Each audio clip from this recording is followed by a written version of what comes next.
Welcome to the latest edition of the A-Team Bad Guys TV series franchise documentary. I'm delighted this evening to be joined by the one and only, I hope I get the pronunciation of the surname right, Robert Desiderio, who, who played the role of David Luna, a record company owner in a real sort of a bad guy as such in season 3, episode 11, the Bells of St. Mary's of the A-Team sort of series. And I suppose before I talk about the A-Team and your time in it, Robert, I suppose the A-Team, wow, the TV series, what can you say about it? Shown all over the world in all sorts of different languages, dubbed in so many different titles. I suppose one of the biggest TV series to come out of America in the 80s. It's been credited as probably the saving grace of NBC at the time when it was struggling, and it made household names of George Papard, Dirk Benedict, Mr. T, and even likes of Joy Schultz, who wasn't probably known as much in terms of George was probably known a bit, and Dirk was probably known a bit from Battlestar Galactica, but in terms of Mr. T and Dwight Schultz, it rocketed them to fame all over the world. And when you look back at your sort of career, Robert, you've been in so many sort of projects. To have that on your resume that you appeared on the A-Team and got to spend the time with those actors, to still hold fond memories, even what were we talking, 30, 40 years on? It was about 30 plus years. Yeah, I had to revisit the episode this past weekend. And my wife came in and watched it, and she said, "Oh, you're so good." It was a lot of fun, and I was amazed. Dwight Schultz, I believe he was a stage actor.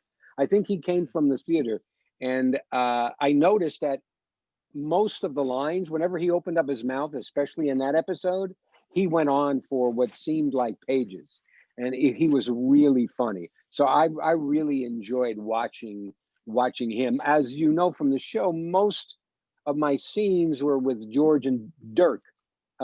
Is it Dirk, D-I-R-K? Yeah, Dirk. Yeah, Dirk Benedict. Okay. Yeah.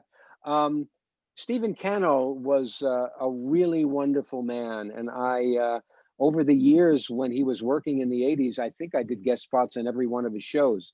It was Riptide, A-Team, I can't remember, Scarecrow and Mrs. King. There was a lot of shows that he did. So that was it was a joy and a good kind of way to get my feet wet coming to LA, because I grew up in New York. And this was the first time, I think it was like in 84, that I came to LA in 83, and 84 was when these sort of roles started. But it was fun. It was a joy, and it was wonderful to see it again. I'd forgotten about that girl group. They were wonderful. They were really good. I know we're at the Hollywood Bowl. I had forgotten all of that. So thank you for affording me the opportunity to go back in time.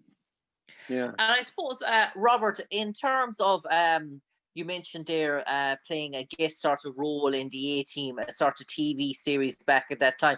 Do you, being that sort of opportunity and playing a sort of one episode, do you sort of think back on it, or at that time is it you working from week to week, month to month, jumping from different TV series that at the time you probably don't really think much of it, and it's probably later on that you get to look back on it?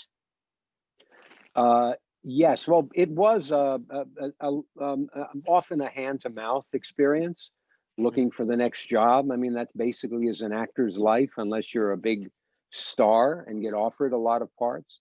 But for the most part, you're auditioning for roles, and you're looking for where the next part's going to come from.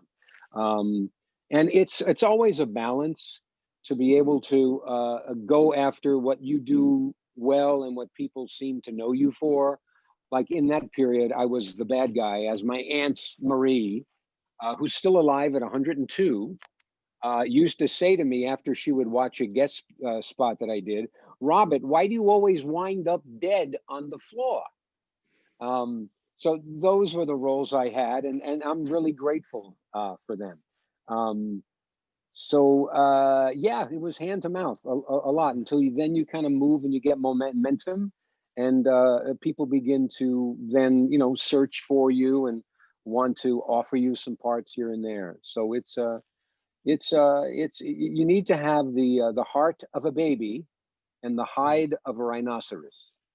But it sounds better with your accent. I'm And sure. I suppose, Robert, we're going back at 35 years now. I suppose I do recollect, I do understand that memories can become faded over time. But in terms of, I suppose you arrived on the third season of the A Team, episode 11. I mean, they were well into their groove at that stage. They were well Right. established in the USA. Probably one of the weekly to top gross sort of TV show in sort of terms of rating. And when you arrived there as that guest appearance sort of role, did you feel that you were coming onto a slick sort of polished sort of set in terms of budget, in terms of production, how they were running it? Did you feel that you could see, well, this is a well-oiled machine at this stage? Yes, when you come in as a guest spot, especially with the A Team, because they had so many forces with that cast, it is like jumping onto a moving train. And one needs to come in well prepared, well versed in the story of the show, needing to know the characters and the actors if you don't. And it's exciting and terrifying at the same time, jumping on that train. And as you could see, there was a lot of gunplay, even though my character was more into the threatening aspect of it. But yeah, it was very much a well-oiled machine. And the director, whose name I've forgotten, it was nice to see the names pop up on the screen during the credits. I said, "Oh, right, right, I remember. He directed that." I mean, especially with all those stunts. Mm. With all the stunts, they needed to be careful, conscientious, and precise because people's lives are in danger. But it was wonderful to get back onto a show that I loved, and as you say, was very successful in the ratings. In fact, I'm sure it was in the top 10 for most of the year. How many years was it on? Like 11? What was it? They did five so it's 5 seasons. So each season roughly had, I'd say, as the seasons went up, the episodes increased. So you were talking about 23, 24 per season. So the season one season say ran into 2 years basically. Totally. And nowadays they're doing on streaming. You get to do 10 shows. I mean, I Yeah. I remember those days of doing 22 to 25 shows in a year. I mean, the season was long from September to like June or July. I mean, the actors who were regulars on shows like that, it was an exhausting experience physically, just because of the length of time. When you're on a set with these 1 hour shows, um, 14, 16, sometimes 18 hours a day, 5 days a week. And it's very taxing on the body and the mind, especially when you need to learn lines. Sometimes they'll rewrite stuff the night before, and you need to get on it and learn how to absorb those lines as best you can. Yeah, and I suppose, Robert, you mentioned most of your scenes were with Dirk Benedict and George Papard. And I suppose coming to Los Angeles at the time you said you arrived, it was probably one of your gigs starting off in your earlier career. Getting to work with George Papard, it was probably, for you, was probably a real sort of a star in terms of, we all know him from Breakfast at Tiffany's, well Right. established, one of the big sort of icons in acting in terms of the 80s. I think he turned down one or two sort of high profile roles in terms of taking on the A Team. What was your experience as a rookie sort of actor walking in and working beside with George Papard? Was a bit of awestruck at first, but soon do you sort of get rid of those sort of that bit of nervous tension, or did you feel any bit of nervous tension around George? I'm sure I don't think I was nervous being in a scene with George. There's a certain level of anxiety when you're arriving on a set and you got to do these scenes with these people who've been doing them for years. One of the things I remembered is I always thought the line in the show, "Pressure makes diamonds." I always believed that that was my line, And after revisiting the episode, I said, "Oh, that was like I was wanting, I wanted the credit for that line, even though I didn't write it." And it's actually George is the one who says the line because his last name that he's faking is Diamond. But he was a wonderful pro. He was generous, and he's a very calming influence on the set, as you would imagine from someone coming from a major film career to do this, fantastic hit TV series. Yeah, and I suppose that Robert, you played a character, David Luna, a sort of shady, sort of conniving, sort of record, sort of company owner, and when you're sort Yeah. of playing that sort of role, I don't want to use the word, I suppose, a greaseball, sort of such that, but that sort of term. But is that sort of way you trying to sort of envision the character when you see it on script, that a sort of a wannabe sort of poser type sort of a guy that's maybe that bit so sure of himself, really? I think Luna was sure of himself. And I think with a lot of the guest spots in the beginning, I used an aspect of myself. There was a bit of a street hustler about him and a New York sensibility. And of course, with the name of Luna, I'm sure he was Italian. And so that sort of was an easy fit for me. But I don't know what else to say about that. It was just it was a comfortable character for me to play. Um, Joseph Wiseman being in that episode too. He was Doctor No in the first James Bond movie. Yeah. And I didn't have any scenes with him. I don't believe I ever had a chance to meet him, but that was quite a coup to get someone like Joseph to play my superior, which informed my character because in the beginning I thought that I was the top of the line. And then when you realize and read further, you see the Joseph Wiseman character is actually Luna's boss. So that helped inform the pecking order that the character was in that I played, and that helped to create a little bit of uncertainty inside this character as he was going through the dialogue with George's character, as self assured as Luna came across, there was an insecurity that was there, and that shot, the last shot for me in the episode where I have my hands up against the window looking out, basically saying, "Who are those guys?" I thought there was an opportunity to see the not the vulnerability, but the lack of prestige in the order of that group of bad guys. So I think that was a wonderful way to kind of fold in another level for this character, pretending to be one, but actually he's somebody else inside. And Or maybe I created that.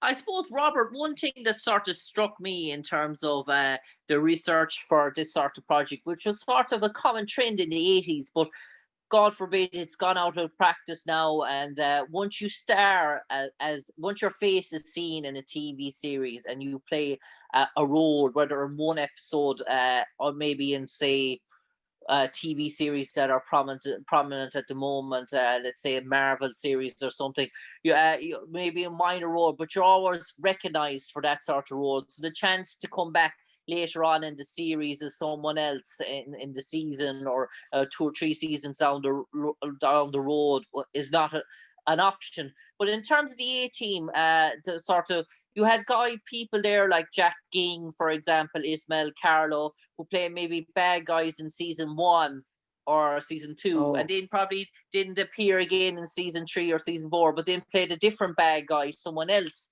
in season 5, a sort of different sort of character as such. And there was no real sort of changing of the facial appearance or anything like that. It was just a different character, a sort of, and that was a sort of a common trend in the 80s in terms of TV series like that, where someone would be invited back to play a different bad guy, maybe a season or 2 down the road. And that sort of practice now into the 20th century, it's never really heard of. Once you start in a TV series, once you've portrayed someone bad, the likelihood is that you're not going to be brought back again unless that character is brought back.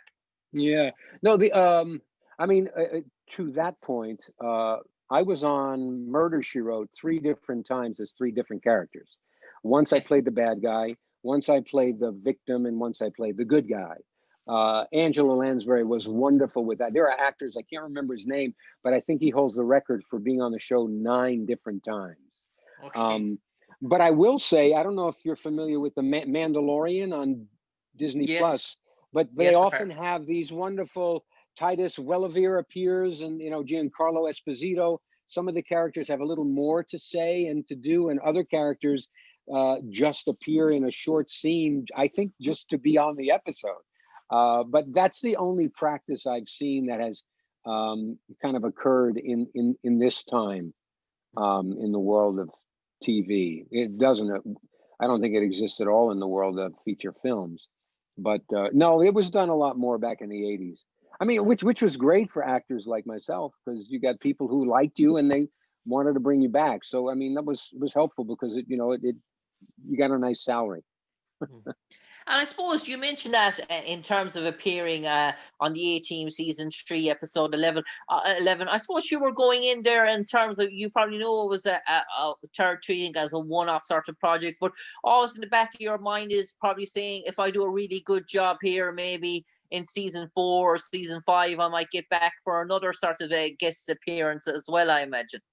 Absolutely, I know I did, and I'm pretty sure every actor had that wish. Hmm. Yeah.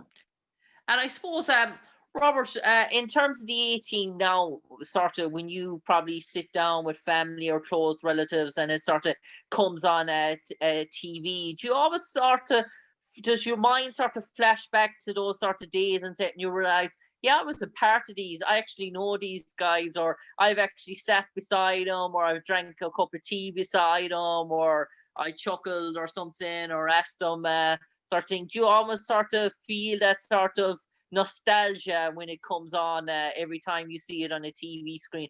And sometimes does it feel hard to believe that you were actually on the A-Team, or family relatives or people close or younger sort of generations to say my uncle, my dad, my granddad, my brother-in-law, or was actually played a role in the A-Team? Does it still shock close friends or family neighbors when when they hear about I don't think so, especially now. I mean, it? I saw the A-Team on iTunes.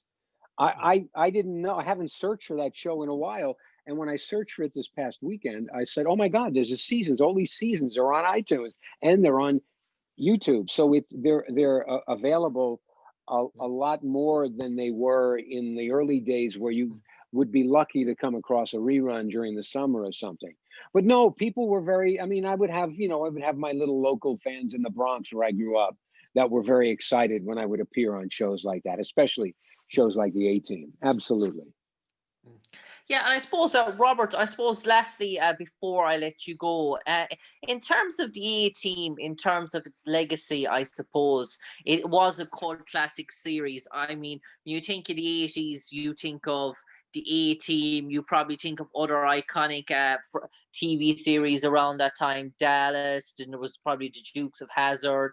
They were sort of the real sort of, they had sort of a different audience pull to them, but they sort of grew outside the USA domain as well and became international in terms of the sort of characters as such. And why do you think even today that the TV series The A-Team is so popular and resonant, while people were actually so critical of the actual movie of The A-Team because they felt Right. that it didn't bring the sort of same laughter or camaraderie or the same sense of humor that the original sort of brought? Is that the real stand of a cult classic TV series, that it still resonates today with, say, a 15 or 16-year-old that was maybe born in 2000 or Uh-huh. 2001, 2002, 20, 25 years, God forbid, George Papard left the world in 1990, and yet people all of 2001, 2002 who were born and still probably laugh at him today and idolize him. Yeah, I mean, I think for one, it's comfort food, especially during this time, and the fact that they were having so much fun. I mean, when you have a show as well crafted as the A-Team, and you are experiencing as an audience that these characters are really enjoying themselves. I mean, within the characters that they play, there is a lot of lightness. They never take themselves too seriously, and that was the nature of the show. Um, Even the gunplay was very playful and staged in such a way that was not threatening. So I think it's something I know I did when I watched it again. You could just easily just kind of fall into a comfortable experience and enjoy the repartee. I mean, with these series, the most important thing is what's the word? It's the compatibility and the way the characters work together. And they really, that whole team, and they made it work, was they were really cohesive. And that's wonderful, because you have shows that sometimes are really terrific, but the cast doesn't cohere. And it's just something about it the audience feels. I think with the A-Team, I know with the A-Team, people feel a sense of camaraderie that was based in a lot of humor in within the context of the show. I think that's why it's lasted and will continue to Yeah. last and find new audiences. Absolutely. Yeah, I suppose, Robert, I let you go now. It's a pleasure talking to you today to relive your memories of playing David Luna, the record company owner, in season 3, episode 11. Do check it out again. Do watch it, rewatch it, tweet it, Facebook it. Season 3, episode 11, The Bells of St. Mary. Robert Desiderio played the role of David Luna. And I suppose, Robert, we'll let you go now. An absolute pleasure talking to you today and this evening, reliving your memories of the A-Team. And we wish you a prosperous new year, a prosperous 2021, and hopefully, please God, better times for us all ahead. Same to you, James, and thanks for the opportunity to go back in time. Cheers. I appreciate no problem, it. Robert. Yeah. Take care. Cheers.